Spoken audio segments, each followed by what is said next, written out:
Statsminister Erna Solberg, du har invitert til toppmøte om mobbing i dag. Flere som har blitt mobbet selv har deltatt, og en av dem er Morten Harket. Hvor mye betyr det at en så kjent og anerkjent person står fram og forteller om sine mobbeerfaringer? Jeg tror det betyr veldig mye for de barn og unge som opplever at de er i en situasjon hvor de blir mobbet. Det å se at livet går videre, at det er suksessfulle mennesker som har hatt vanskelige barne- og ungdomsår, det tror jeg er utrolig viktig for å gi de håp i den hverdagen de står i. Morten Harket, hvorfor vil du dele din historie her i dag? Nei, av samme grunn. Jeg opplevde jo, jeg var veldig bevisst hva som foregikk de årene. Jeg så litt redselen og angsten, kan du si, i de som holdt på med dette også. Jeg skjønte at de var også redde. Jeg husker jeg tenkte, hvorfor holder vi på med dette her? Men jeg måtte gjennom det, og jeg ble hentet inn om og om igjen. Jeg skulle bankes opp daglig i perioder, og sånn var det bare. Og det å skulle fortelle det, eller trekke voksne inn i den verden, det var en uoverskridelig grense også for meg, for mitt vedkommende. Ikke fordi jeg syntes det var vanskelig, men jeg visste at dette er min verden, dette er vår verden, dette må vi håndtere. Så jeg tror, altså, barn lever seg imellom i en verden som voksne har vanskelig tilgang til. Altså, det er viktig å skjønne. Og samtidig så er det allikevel der vi må inn som voksne, og gi barna ikke minst virkemidler til å håndtere det. Fordi selvtilliten er sentral for at du skal ha tilgang til deg selv. Og dette med vårt potensiale er jeg veldig opptatt av, for jeg er ganske sikker på at vi alle representerer et så mye større potensiale enn vi egentlig er klar over selv. Og angst og usikkerhet på seg selv hemmer jo den tilgangen. Du fortalte at du ble mobbet primært på barneskolen. Hva er det du husker best fra den perioden? Nei, det er som jeg sa, det var psykisk mobbing. Det var en slags bekreftelse på mitt selvbilde. For jeg var ikke fornøyd med meg selv, som jeg tror de fleste ikke er. Man finner alltid ting som man ikke er glad over, på en måte. Og for det første så hadde jeg feil hudfarge. Jeg skulle vært mørk, mye mørkere enn jeg var i hvert fall. Jeg skulle hatt langt svart hår, og jeg skulle primært klatre i trær. Så ikke noe av det stemte for meg.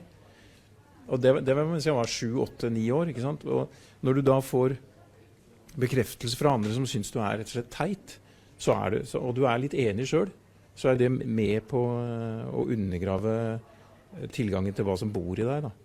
Er det en episode du husker spesielt godt fra den tiden? Nei, det var...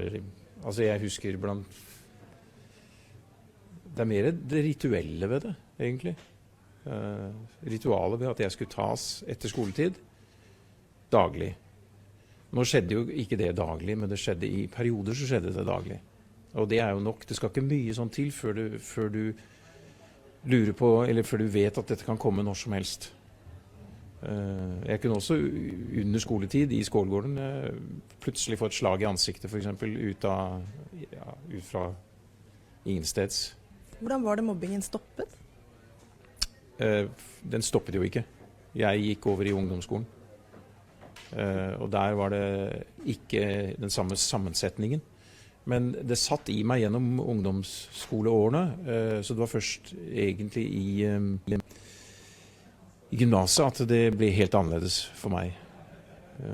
Ja. Men samtidig så er det utrolig viktig å skjønne at mobbere og de som mobbes, de er på en måte, de er litt i samme kategori. Altså, vi må ikke stigmatisere det som to forskjellige grupper.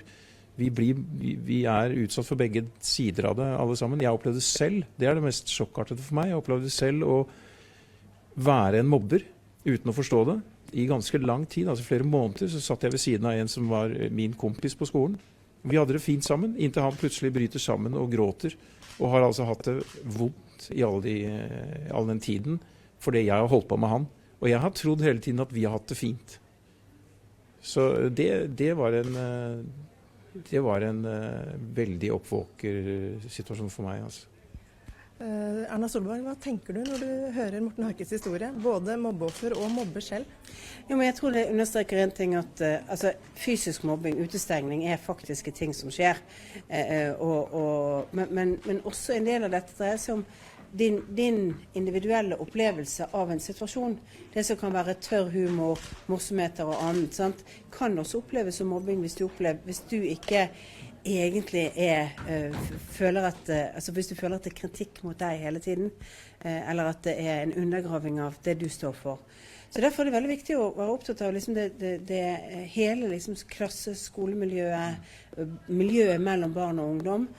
Lære empati, forståelse og evnen til å sette seg inn i hvordan andre har det.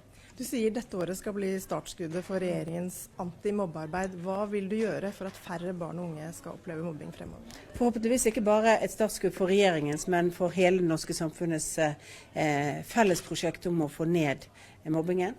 Det jeg ønsker meg er skoler som tar det psykososiale læringsmiljøet på alvor, som ser barna, som jobber med barn sånn at de bidrar, sånn at de selv også setter foten ned hvis de ser at andre blir herset med, trakassert, utstengt.